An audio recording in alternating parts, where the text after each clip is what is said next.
ទីមួយរបស់យើងគឺ mini tartar mini tata tata អញ្ចឹងនេះបងយើងទូទៅបាក់ហៅគាត់មកបាក់អញ្ជើញគាត់មកតែថ្ងៃនេះគឺគាត់ដល់កិត្តិយសសម្រាប់ការ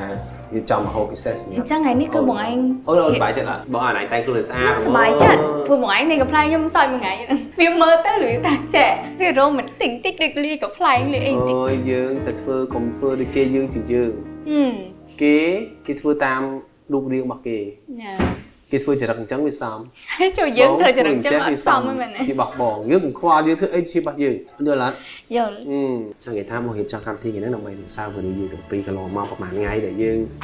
នៅផ្ទះមួយគ្នា